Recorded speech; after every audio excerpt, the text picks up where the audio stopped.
Hey everyone, I'm 21 male and I'm a single child. Growing up, it was quite lonely to be a single child. I suppose that is what led me to being my mama's boy. My mom, 45, was very attached to me. I realized that growing up, it was because of how unavailable my dad, 46, was. He always prioritized his work over spending time with my mom, which left her wanting attention and company from me. I did not mind it, and my relationship with my mom was quite close in comparison to other kids of my age. It was a little strange for others, but I did not care much. I was happy having my mom be my best friend, but everything changed when I was about 13. Right before my 14th birthday, my parents' close friend, Cynthia, 44, showed up. I had known Cynthia as a fun aunt that I saw every year for Thanksgiving. She was my mom's school friend, and she knew my dad at university, but surprisingly, she was not the one who brought them together. However, she openly mentioned often how much she wished it was her dating my dad and not my mom, as my mom was a community college graduate while Cynthia had a proper degree from a popular college. Although she would say it in a joking manner, I refused to believe her. I never quite felt comfortable with her jokes, and my gut feeling was proven right after she moved in. Cynthia moved in with her son, Stephen, 9. She begged my parents to let her stay with us because of her abusive husband. Apparently, over the last 2 years, Cynthia's husband had taken up drinking, which led to him being physically abusive towards her. She signed the divorce documents and ran away with Stephen in tow because she did not want to be home when he found out about the separation. My mom, who has always been a very gentle woman, decided to keep Cynthia in our house. I have never quite liked her because of her jokes, and I expressed my disliking of her staying with us, but that did not stop my mom. My parents started treating Cynthia as part of our family, and while I did not like that much, I was glad to have Stephen. During this time, I was unaware of how close Cynthia was getting to my dad. The severity of the situation came to light after my 16th birthday when my parents sat me down and informed me that they were separating. My dad no longer loved my mother and wanted to be with Cynthia. He wanted an amicable settlement, and my mom agreed to everything. Hearing that surprised me because I really had not expected my parents to separate this way, but I also knew it was their decision, so I should respect that.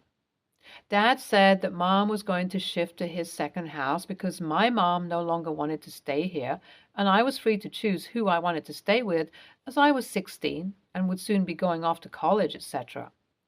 When I urged my mom to let me come with her, she refused. She told me that I should finish high school first, and after that, I can move in with her. It broke my heart to see her go, but I wanted to respect everyone's decision. 3 months after she moved away from the house, my mom took her own life. In her letter, she said she did not blame anyone and felt like there was nothing left for her to live for, which understandably affected me quite badly. She was barely 45 when she passed away, and I knew my mom killed herself because of the betrayal she faced at the hands of Cynthia, who she adored a lot, and obviously my dad. I will not lie, somewhere I really struggled to forgive my dad and stepmom for doing this to my mom. While my dad got me into therapy to cope with my mom's loss, he also went ahead and married Cynthia, even though I did not like it. I cannot say that I was very good at coping with my loss. I hated them, and I pulled away from my dad. Cynthia dropped every pretense she had of liking me and decided to make my life hell when I informed her how I felt about her role in my mom's death. She started depriving me of anything and everything she could. She made up an excuse and got me to move up into the attic and gave my room to Stephen. She went ahead and sold every remnant of my mom or threw it out. It broke my heart, but I tried to keep it cool. I knew my mom wanted me to finish high school here, and I wanted to see it through. Once high school was done, I went to a university 4 states away and went no contact with my dad and stepmom. Stephen and I were no longer as close as we used to be when we were kids, but I was not hostile towards him, so he was the only one I stayed in touch with since I moved out. Last year, my dad passed away. I was present at the funeral, and when I was there, I was approached by my father's lawyer. He gave me a card and told me to contact him after everything was said and done. Once all the guests had left, Cynthia sat me down and told me that I was no longer welcome in the house. As his wife, Cynthia is the owner of everything, and she does not want a trespasser like me on the property. That hurt me. I did not know where she found the audacity to treat me that way. I came back to my university feeling extremely bad. That's when I remembered the card that I got, and once I contacted him, I learned that I inherited the second house from my mom. My dad was aware of this, and he had co-signed it. It filled me with a little joy to learn that I had something that was the remnants of both of my parents, even though it was the house where my mom killed herself in. As I was in the last semester of my degree, I wanted to wait until I had finished my degree to move back into the house and deal with my stepmom and her audacity to call me a trespasser. As Stephen and I were decently friendly with one another, I decided it only fair that I warn him about it when I finished my last exam. I told him that the second house is mine and I plan on taking it back, and it would serve him and his mother well if they stayed out of my way. He told me that I am too late for that, as his mother has already moved into the second house, and she is planning on selling the house as she has no reason to keep it. Hearing that pissed me off to no end. I have contacted my lawyer, and I'm planning on taking her to court. I do not plan on letting her get away with this, and I just wanted to talk about this with someone, as I have no one left to talk to. Thank you for reading. Update 1. Hey everyone, thank you for all of your sweet words. I feel like this is a valid thing to fight for. This is my family, and this is my family heirloom, and Cynthia is just taking everything because she can. I hate how she simply dared to cut me off like that, and I hate that she did that. I plan on getting my revenge, but I have never felt so much hatred for someone. I feel pure hatred towards her, and I want to destroy her in the court. But I wonder if this makes me an a-hole. I hope it does not make me an a-hole, because I really do not want to be one. Also, just to make it clear, when I was 16, my mom was 45, dad was 46, and Cynthia was 44. She moved in with us when she was 41. Mom was 42 and dad was 43. Update 2. Hey everyone. Sorry it took me a while to get back to you. Thank you for reaffirming that I am not an a-hole. Sometimes I do feel like an a-hole, as she did send me a lot of messages expressing how terrible of a person I am for taking her to court. But I am trying to not let her opinions and words affect me. On the other hand, my lawyer found something incredibly important for the case. Turns out, Cynthia is not divorced. She never filed the papers, so technically she's still married to her husband, who is Stephen's bio father. Not only that, but my lawyer also found out that Cynthia had been messing with my father's finances, which he thinks is a good sign for us to win the case. So here's to hoping that we do. Update 3. Hey everyone, things have changed for the better, and a lot of things have happened, and I will try to explain everything in this update. So, as there was a second marriage while the first marriage was not annulled, Cynthia and my dad's marriage was considered illegal. Then, on top of that, her stealing of funds was an addition to her list of wrongdoings. Since she sold a lot of things from the second house that was under my name without asking me for permission, she had to pay me back for that. She was also kicked out of the house that I grew up in, as she is not the owner of the house. Stephen was not very happy about this. He told me how he felt about this. He hated that I am behaving this way because I am not like this. In his opinion, I am being a bad person by kicking his old mom out, and my parents would not have wanted this from me. I told him that I do not care because his mom ruined my entire family. His mom was the reason why my mom took her life and my parents separated. Stephen said that my mom was depressed and pathetic in the first place. If I could, I would have punched him right then and there, but I did not want to get a physical assault charge against myself because we were at the courthouse. Cynthia is not happy with me, but I could not care less. She's also going to jail for 1 year because of the charges, so I can't say I'm too upset about it. I'm living in the house that I grew up in right now, and honestly, the house seems so similar but foreign to me. While I did get the houses back, I do not know if I'm going to keep these houses, but let's see what we're going to do. Stephen and Cynthia are out of my life, and I am glad that they are. OP, you should take Cynthia to court. She has no right to treat you the way she did. You are NTA for taking her there. You know what they say, the lion, the witch, and the audacity of this bitch. Take her to court, and I will pray that you crush her in court because Cynthia sounds like an evil lady. She does not deserve any mercy. NTA. Next story.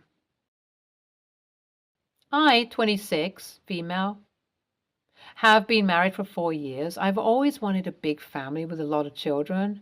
Me and my husband are trying.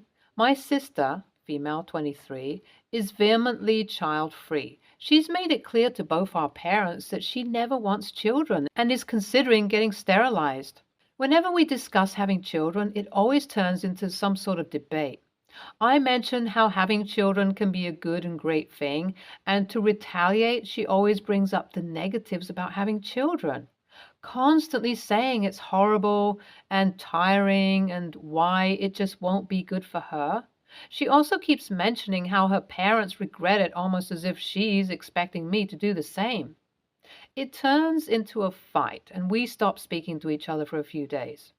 However, now I'm starting to have doubts because of her. What if she's right and I regret having children? After another fight we had, I mentioned this to her and she got mad at me and told me it's not her fault I can't think for myself, which isn't true. She called me a bitch and told me to stop bringing the topic up if I don't like what she says. Now I feel bad. I kind of blamed her for my own worry and insecurity, even though she kept saying negative things despite knowing I want children. So AITA? Edit. Sterilize, not IUD. Edit 2. I came back a little surprised at how many comments this post had received. A lot of people are calling me horrible and an awful person. I guess I came across like that. I spoke to my sister about it. I and my sister are close, really, really close. We discuss every single topic under the sun, no matter how private, and it always goes okay, no matter how different our opinions are. We're there for each other, no matter what. This is the first thing we've ever really bashed heads about. The comments made me realize I was projecting my insecurities about parenthood on my little sister. I'm jealous about how sure she is about her decisions and choice in her child-free lifestyle. Without realizing it, I kept bringing it up, hoping she would feel the same about being unsure about her big decision. I was also embarrassed for being less enthusiastic about how passionate I was about having a big family after hearing her views. I was honest with her about it, and I apologized for continually bringing it up and for projecting my bad feelings onto her. She accepted my apology under the premise that we stopped talking about this topic forever and told me that having a child is a big thing and that she understands my insecurities. She apologized for calling me a bitch and told me she would get angry because she thought I was questioning her life choices as our parents had. They weren't happy when she told them she was child-free. I'm mad at myself for making her feel like I didn't support her. I also spoke to my husband. We talked about the technicalities of having children and how much our lives would change and how it's not all flowers and roses, as I had kind of deluded myself into believing. For now, we'll work on ourselves and grow up a little more before making such a big life-altering decision. I guess thank you everyone for giving me a bit of a reality check. YTA, you can want to have children and she cannot want to have children. You can both say why, but if you change your mind, that's on you. It's not on her that you're second-guessing your stance. She made her own life decisions. You're responsible for yours. YTA. You do realize there is endless pressure for her to have kids. That's the societal norm, and those of us who don't want children, especially women, are constantly under harsh scrutiny as to why we are refusing to procreate. She probably feels she has to defend herself when you go on about wanting babies. She is in no way responsible for what do you do or don't do. Stop projecting on her. Next story. I, 39, male, am engaged to Tina, 32, female. We work in different fields and I make about 15% more than her. When we were dating, we got along so well that we knew we'll be spending the rest of our lives together. We talked about it often and decided early on to combine our finances when we do get married. Then we got engaged and things fell apart when I discovered the details of her finances.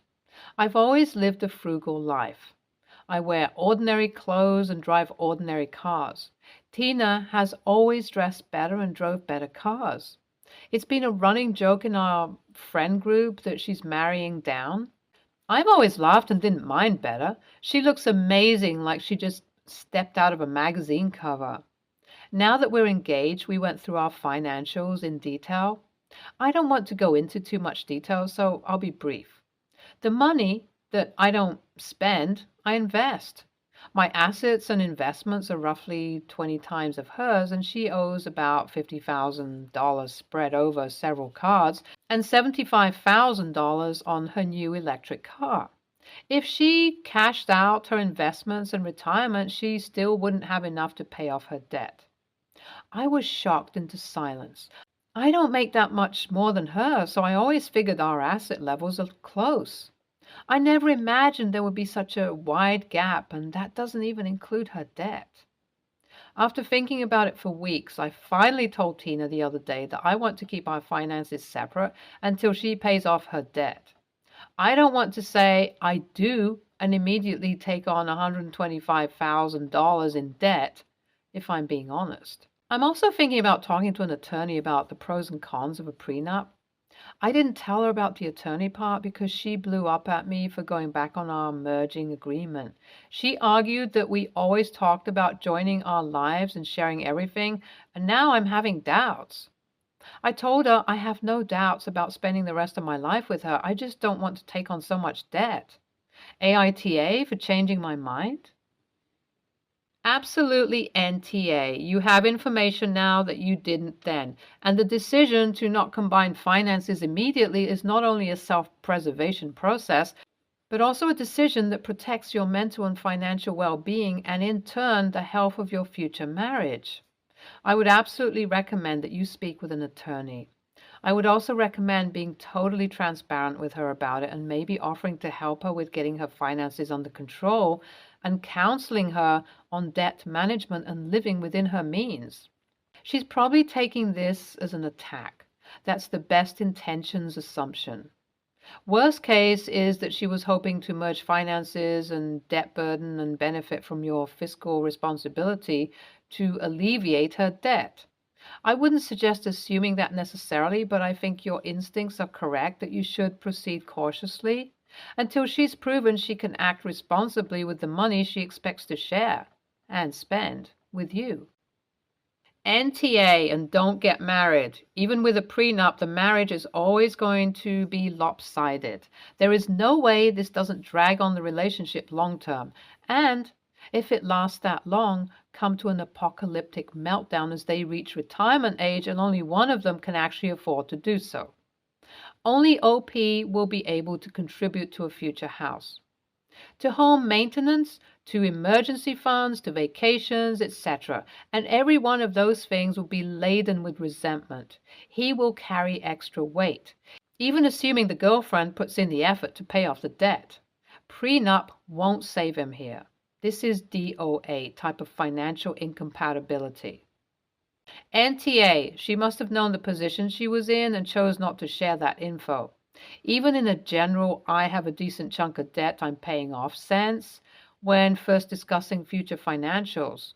I get being embarrassed and avoiding, but it's unreasonable to hold someone to a plan they made while you withheld key information. If nothing else, Surely it's sensible to have one of you with good credit and or investments insulated from that debt in case you guys need it, rather than fully merging so utilization is maxed out and investments are at risk. She needs to get a plan under her for clearing this. And expecting you to help when she hasn't even made a real effort herself is very selfish and short sighted. Stay tuned for more stories from Argo Relationships.